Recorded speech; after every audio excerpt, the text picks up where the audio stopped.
इस इंसान को, एम.एच. एब्रम्स को, हम ग्रेजुएशन के टाइम में उसकी किताब ग्लोसरी ऑफ लिटरेरी टर्म्स से जानते थे, क्योंकि हर एक टीचर लिटरेरी टर्म्स को समझने के लिए ये किताब को रिकमेंड करता था। ग्लोसरी ऑफ लिटरेरी टर्म्स 1954 में जो आई थी। और मैं आपको सच में बताऊं, ये टर्म्स इतनी ये मुश्किल लैंग्वेज में लिखी गई है कि आपको ये टर्म्स की किताब लेकर कोई फ़ायदा नहीं होगा, क्योंकि जो टॉपिक्स हैं वो सिंपल लैंग्वेज में होने चाहिए ग्रेजुएशन के टाइम।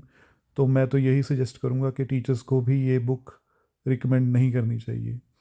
मेरा नाम हरप्रीत सिंह अंटाल और मैं आज आपको एम.एच. एब्रम्स की किताब the mirror and the lamp, romantic theory and critical tradition by M H. Abrams, इस किताब के बारे में आपको बताना चाहता हूँ, क्योंकि पिछले नेट के एग्ज़ाम्स में ये इस किताब के ऊपर क्वेश्चन आए हुए हैं।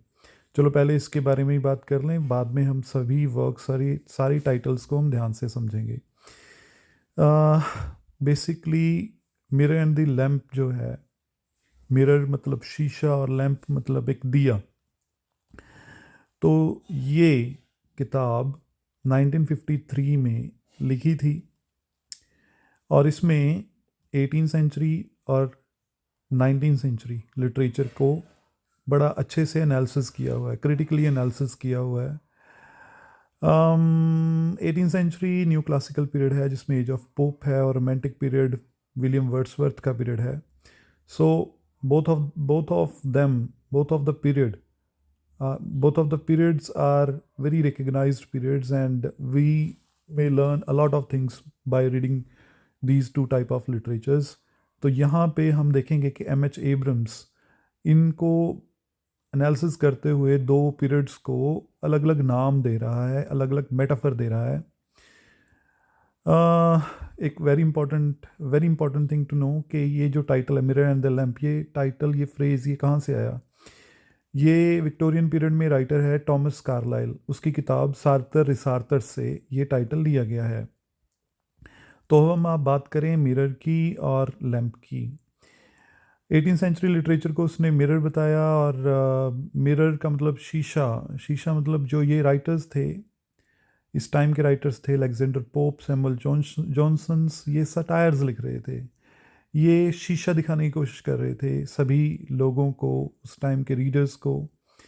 और इनका जो फोकस था वो रैशनैलिटी के ऊपर था और नेचर के ऊपर था।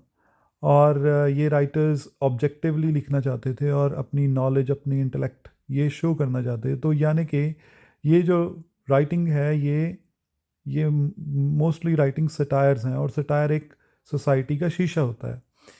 और दूसरी तरफ जो नेक्स्ट पीरियड चेंज जो हुआ, रोमांटिक पीरियड आया, उसमें फोकस अब ऑब्जेक्टिविटी से सब्जेक्टिविटी और रैशनैलिटी से इमोशन और नेचर से इमेजिनेशन और इंडिविजुअल इम्प्रेशन एक्सप्रेशन के ऊपर चला गया।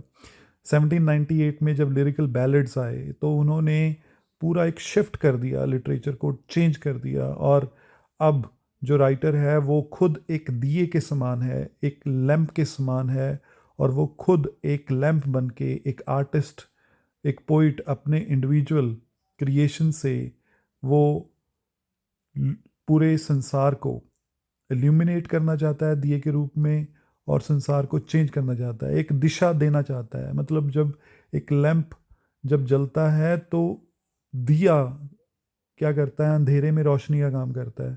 तो कहीं ना कहीं एक सब्जेक्टिव एक्सप्रेशन है। विलियम वर्ड्सवर्थ ने अपनी नेचर की कविताओं में लोगों को एक दिशा ही दी है। उसने रीडर्स को नेचर के क्लोज लेके आया है वो।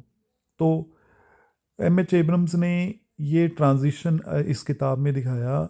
उसने कहा कि कैसे जो लिटरेचर था वो मिरर से लैंप बन गया, जो ऑब्जेक्टिव से सब्जेक्टिव बन गया। तो ये जो था, ये वर्क था mirror and the lamp. Subtitle है romantic theory and critical tradition by M H. Abrams. तो इसके ऊपर जो नेट में क्वेश्चन पूछा गया वो ये था कि कौन सी सदी को क्या कहा, कौन सी सदी को क्या कहा, और आपको पता ही है कौन सी को क्या कहा। तो MCQs लेने के लिए या PDF लेने के लिए आप मुझे मैसेज कर सकते हो। मेरा नाम मेरे चैनल को प्लीज़ सब्सक्राइब करें ताकि मैं अपनी जो कोशिश है ये लगातार करता रहूँ, मुझे मोटिवेशन मिले। और फर्दर गाइडेंस के लिए आप मुझे कांटेक्ट कर सकते हो। My contact number is 9465153150। आप मुझसे इसकी पीडीएफ भी मांग सकते हो। तो ये जो किताब कौन कौन सी उसने किताबें दी हैं, ये टाइटल्स हमें याद रखने पड़ेंगे। तो पहली किताब और दूसरी किताब का तो मैंने ऑलरेडी जिक्र कर ही लिया है। उसने एक ऐसे लिखा है डीकंस्ट्रक्शन के ऊपर, उसने ऐसे लिखा है जिसका नाम है the deconstructive angel. The deconstructive angel. कौन है एंजल डीकंस्ट्रक्शन का? जो याक दरिदा ही तो है। डूइंग थिंग्स विद टेक्स्ट, ये एक टाइटल से उसने अपनी लिटरेरी थ्योरी की किताब दी है। तो 4 जो किताबें हैं वो लिटरेरी थ्योरी के ऊपर हैं। और एक देखो कितना उसका कहीं ना कहीं फोकस रोमांटिक पीरियड के ऊपर रहा है। तो उसने मिल्क ऑफ पैराडाइज नाम की एक किताब लिखी है जिसमें उसने वो जो जो राइटर थे जो ओपियम का सेवन करते थे, अफीम खाते थे, De Quincey, Crabbe, Francis Thompson और कॉलरिज, उस उसके बारे में, उनकी कविताओं के बारे में ये किताब लिखी गई है, मिल्क ऑफ पैराडाइज। एक उसकी किताब है नेचुरल सुपर नेचुरलिज्म, ये भी कहीं ना कहीं रोमांटिक लिटरेचर के ऊपर उसकी किताब है। और एक उसकी कलेक्शन ऑफ एसेस की किताब है रोमांटिसिज्म के ऊपर, the correspondence the correspondent breeze essays on English romanticism. So ये था हमारा एम एच एब्रम्स। तो इसका भाई क्या कहने। सबसे पहले तो जब ग्रेजुएशन में आप जाते हो तो इसी की किताब से आपको करना पड़ता है। तो thank you so much for being here. और मेरी इस वीडियो को ज़्यादा से ज़्यादा शेयर करें और आप सभी को लिटरेचर बड़े आसानी से, बड़े आराम से समझ पाएँ। मेरे वीडियोस को लगातार देखें और आपको काफ़ी कुछ मिलेगा। और फर्दर गाइडेंस के लिए आप मुझे कांटेक्ट कर सकते हो। Thank you so much.